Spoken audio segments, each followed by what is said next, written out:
সকালে ঠাকুরগাঁও আপনাদের সবাইকে স্বাগতম। আমি আরিফ হাসান আপনাদের সাথে যুক্ত হয়েছি ঠাকুরগাঁও যে আর্ট গ্যালারি রয়েছে সেখান থেকে। মূলত এখানে একটি কলেজ শিক্ষার্থীর লাশ উদ্ধার করেছে কিছুক্ষণ আগেই, এবং আমরা যদি আপনাদেরকে প্রথমে তার একটু পরিচয়টি জানিয়ে রাখি যে তার নাম হচ্ছে সুমাইয়া আক্তার। সে ঠাকুরগাঁও সদর উপজেলার ৬ নং আউলিয়াপুর ইউনিয়নের কচুবাড়ি গ্রামের বাসিন্দা। আমরা জানতে পারছি পড়ালেখার পাশাপাশি তিনি কোরিয়া সার্ভিসে প্রতিষ্ঠানে চাকরি করতেন, এবং আমরা এখন পর্যন্ত আমাদের কাছে যে তথ্য রয়েছে যে পৌরসভার যে ৮ নম্বর ওয়ার্ড, অর্থাৎ আমরা যেখানে রয়েছি সেখানে ৮ নম্বর ওয়ার্ডে আজকে কিন্তু মূলত দরজা বন্ধ থাকে। তারপর কিন্তু তার আশেপাশের লোকজন মানে যখন কোনো ধরনের খোঁজ খবর পাচ্ছিল না, তখন কিন্তু এই দরজা ভেঙে মূলত এখানে প্রবেশ করে দেখে যে গলায় ফাঁস দিয়ে সে আত্মহত্যা করেছে। এখন পর্যন্ত কি কারণে তিনি আত্মহত্যা করেছেন এখন পর্যন্ত জানা যায়নি, তবে সে একজন শিক্ষার্থী, একাদশ শ্রেণীর। আমরা জানতে পারছি একাদশ অর্থাৎ ইন্টারমিডিয়েটে লেখাপড়া করেন। এখন পর্যন্ত আমাদের কাছে তথ্য রয়েছে। স্থানীয় যারা রয়েছে তাদের সাথে আমরা কথা বলার চেষ্টা করেছিলাম, কিন্তু এখন পর্যন্ত কোনো ধরনের তথ্য পাইনি। আমরা রয়েছি আর্ট গ্যালারি যে জায়গা রয়েছে, একেবারে আর্ট গ্যালারির খুব কাছাকাছি। এখানে এই যে যেই ঘরে আপনারা দেখতেছেন,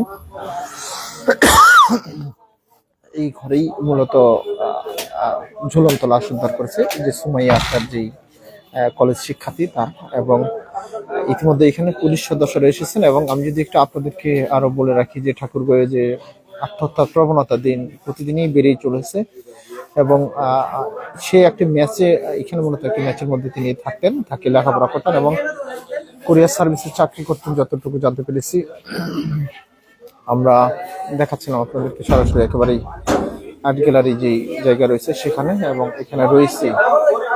এবং তাদের পরিবারের সদস্যদের মধ্যে তার চাচাতো ভাই একজন এসেছে আমরা যতটুকু জানতে পেরেছি। এছাড়াও তাদের পরিবারের কাউকে এখন পর্যন্ত এখানে পাওয়া যায়নি। কি কারণে আত্মহত্যা করেছে তার সুস্পষ্ট কারণ এখন আমরা জানতে পারিনি, তবে সেই কলেজ শিক্ষার্থী, তার নাম হচ্ছে সুমাইয়া, বাড়ি হচ্ছে আউলিয়াপুর ইউনিয়নের যে কোচবাড়ি জায়গা রয়েছে সেখানে হচ্ছে তার বাসা। এবং এখানে আমরা দেখতেছি পুলিশ সদস্যরাও এসেছেন এবং আইন শৃঙ্খলা অন্যান্য যে বাহিনীরা তারাও কিন্তু এসেছেন। এবং এখানে মূলত এই যে মেয়ে, তিনি ম্যাচে থাকতেন এবং তার ঝুলন্ত লাশ এই যে ঘরটি রয়েছে, আমরা যে ঘরটি দেখাচ্ছি এই ঘরেই কিন্তু পাওয়া গিয়েছে। তবে তাদের পরিবারের এখন পর্যন্ত কোনো সদস্য এখানে আসেনি। এখন পর্যন্ত আমাদের কাছে যে তথ্য রয়েছে, আমরা একটু বাড়ির বাহিরে যে কথা বলার চেষ্টা করবো।